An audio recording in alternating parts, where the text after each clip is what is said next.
Y pasamos a la parte o al apartado del Evangelio. Primera de Corintios 1:18, porque la doctrina de la cruz es insensatez a los que perecen, pero a nosotros que somos salvos es el poder de Dios. También en Romanos, el capítulo 1, verso 16-17, dice que el Evangelio es el poder de Dios para salvar o para transformar.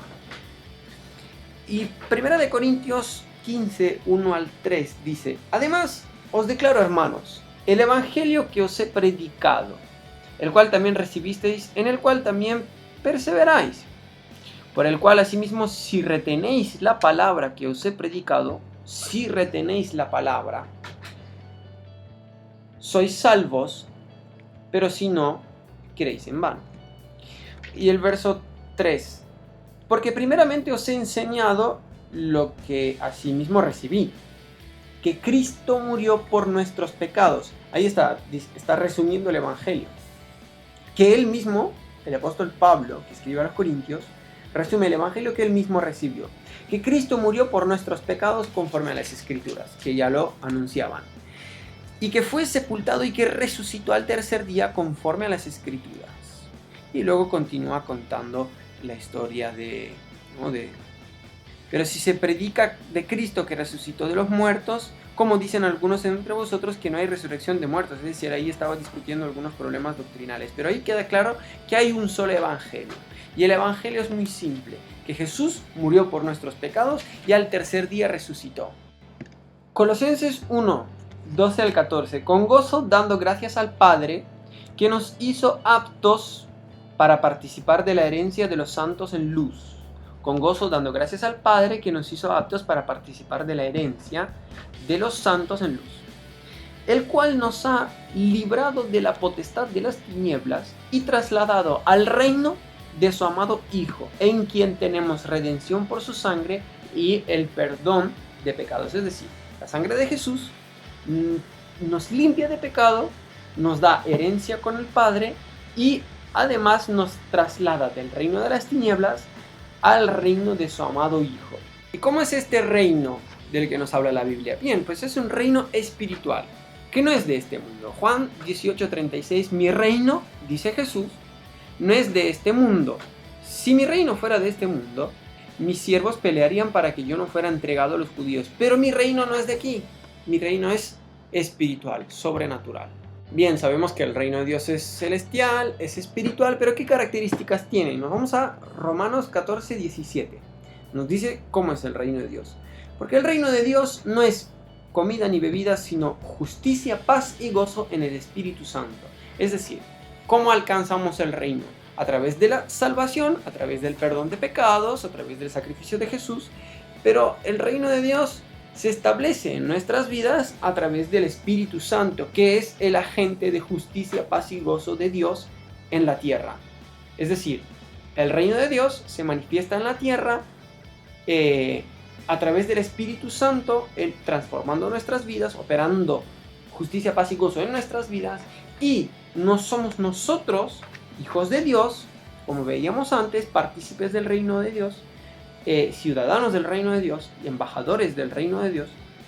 Somos nosotros quienes establecemos ese reino de Dios, por así decirlo, físicamente, pero es un dominio espiritual, es un dominio sobrenatural que se manifiesta a través del Espíritu Santo en nuestras vidas interiores, y es a través de nosotros que sale al mundo en justicia, paz y gozo. ¿Para cómo se entra al reino de Dios? Bien, para entrar al reino de Dios hace falta un renacimiento, un nacer de nuevo. Lo mismo que le dijo Jesús a Nicodemo, que tienes que nacer de nuevo. Y en Romanos 8, 14, porque todos los que son guiados por el Espíritu de Dios, estos son hijos de Dios. Es decir, para ser un hijo de Dios, no tienes que adquirir conocimiento, tal y como te lo presentan los testigos de Jehová, que para ellos la vida cristiana consiste en adquirir constantemente conocimiento de Dios. Pues bien, la Biblia dice que son hijos de Dios aquellos que son guiados por el Espíritu de Dios. Vamos a leer Juan 3:3. Respondió Jesús y le dijo: de cierto te digo que el que no naciere de nuevo no puede ver el reino de Dios. ¿Y cómo sé que he nacido de nuevo?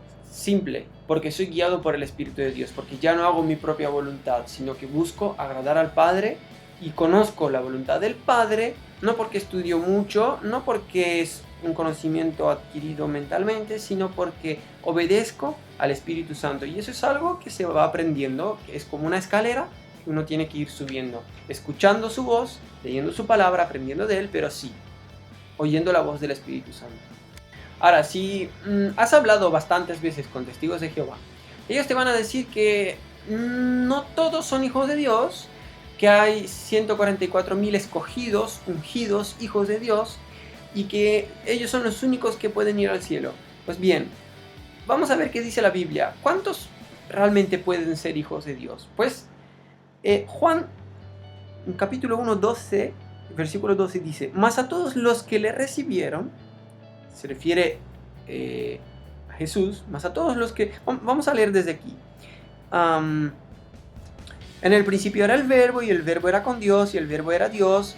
Este era el principio con Dios. Todas las cosas por Él fueron hechas, o sea, se refiere al verbo, por Él fueron hechas, y sin Él nada de lo que ha sido hecho fue hecho. ¿Os acordáis? El principio, Génesis. La luz en las tinieblas resplandece, y las tinieblas no prevalecieron contra ella. Es decir, el contexto siempre es importante. El contexto es el verbo, el Hijo de Dios. Dice: mas a todos los que le recibieron, al verbo, al Hijo de Dios, a los que creen en su nombre, les dio potestad de ser hechos hijos de Dios. Lo vuelvo a leer. Mas a todos los que le recibieron, a todos, no a los primeros 144.000, no, dice a todos los que le recibieron, a los que creen en su nombre. A los que creen en su nombre, se refiere al Cordero de Dios. Les dio potestad. Les dio potestad de ser hechos hijos de Dios, los cuales no son engendrados de sangre ni de voluntad de carne. Es decir, no es que, yo te digo que tú eres hijo de Dios porque soy hombre, porque tengo la revelación. Yo tengo la revelación, yo soy el profeta, como Joseph Smith, que la organización de los mormones se estructura por los profetas, y los profetas son los que tienen la única revelación, son los iluminados de la religión, y solamente ellos dicen, no. Aquí dice muy claramente que no se es hijo de Dios por la voluntad de nadie, sino de Dios. No por la voluntad de un hombre, no por la voluntad de sangre, ni de carne, ni de varón, sino la voluntad de Dios. Y dice que todos los que le recibieron y todos los que creen en su nombre. Además, 1 de Juan 5.1 dice: todo aquel que cree en Jesús, todo aquel que cree que Jesús es el Cristo, es engendrado de Dios, es hijo de Dios. En Juan 10.16, Jesús habla de otras ovejas, que él tiene otras ovejas. Bien, hay muchos que se toman este pasaje para decir que Jesús habló de que hay vida en Marte, de que hay extraterrestres. Es muy poco probable, pero sí es probable que se refiera a otras ovejas, como por ejemplo cuando el apóstol Pablo reveló su llamado hacia los gentiles. ¿Por qué? Porque el pueblo escogido originalmente de Dios era Israel. Ahora, como Israel rechazó a Jesús, de la misma manera que rechazaron a otros, como los judíos rechazaron el evangelio, Jesús dijo: no se preocupen, esto es para todo el mundo. Y es muy probable que estas otras ovejas se refiera a toda la comunidad, a los gentiles. Al gentil en aquel tiempo se refería a los griegos, o aquellos que no eran escogidos. Primera de Pedro 2.9 se refiere a nosotros en los siguientes términos: mas vosotros sois linaje escogido. Es decir, ya se amplía, ya no es solo para los judíos. Sois linaje escogido, real sacerdocio, nación santa, pueblo adquirido por Dios, para que anunciéis las virtudes de aquel que os llamó de las tinieblas a su luz admirable. Vosotros que en otro tiempo no erais pueblo, Es decir, los que en otro tiempo no habíais sido escogidos, pero que ahora sois pueblo de Dios, que en otro tiempo no habíais alcanzado misericordia, pero ahora habéis alcanzado misericordia a través del sacrificio de Jesús. Otro punto interesante que nos muestra la Biblia y que es contrario a los dogmas, a las doctrinas de estos señores, es que los cristianos vamos a formar parte de la Nueva Jerusalén. Y no solamente de alguna forma bajo su dominio, no, vamos a formar parte de ella. Apocalipsis 21 dice: vi un cielo nuevo y una tierra nueva, porque el primer cielo y la primera tierra pasaron, y el mar ya no existía más. Y yo, Juan, vi la santa ciudad, la nueva Jerusalén, descender del cielo de Dios, dispuesta como una esposa ataviada para su marido. Y oí una gran voz del cielo que decía: he aquí el tabernáculo de Dios con los hombres, y Él morará con ellos, y ellos serán su pueblo, y Dios mismo estará con ellos como su Dios. Capítulo 22, 14 y 15 dice: bienaventurados los que lavan sus ropas para tener derecho al árbol de la vida. Vimos anteriormente que lo que lava los pecados es la sangre de Jesús. Aquí no se está refiriendo a estas ropas, se refiere a que estemos limpios de pecado. Dice: los que lavan sus ropas para tener derecho al árbol de la vida y para entrar por las puertas en la ciudad. Mas los perros estarán fuera, los hechiceros, los fornicarios, los homicidas, los idólatras y todo aquel que ama y hace mentira. No aquel que ama, sino aquel que hace y ama la mentira. Entonces, aquí claramente establece que vamos a entrar por las puertas en la ciudad. No solamente 144,000, sino aquellos que lavan sus ropas. Y ya hemos explicado cómo se hace esto. El otro punto es que los cristianos, ya hemos dicho cómo se adquiere esta condición, de hijos de Dios, de representantes o ciudadanos del reino. Pues bueno, los que son ciudadanos del reino de Dios van a estar para siempre con Dios. Y lo dice Apocalipsis 22, entre otra serie de pasajes, Apocalipsis 22, 3 y 4. Y no habrá más maldición, y el trono de Dios y del Cordero estará en ella, en la ciudad. Y sus siervos les servirán. Y luego dice: y verán su rostro. Verán su rostro. Y su nombre estará en sus frentes. Algo más que niegan los testigos de Jehová acerca del Evangelio es la forma en la que debería de ser o de existir la iglesia. Es decir, niegan el ministerio quíntuple o de 5 partes que establece Jesús. Vamos a ver, Efesios 4, del versículo 11 en adelante, dice: y él mismo, Jesús, constituyó a unos apóstoles, a otros profetas, a otros evangelistas, a otros pastores y maestros. A fin de, o sea, ¿para qué? ¿Para qué estableció estos 5?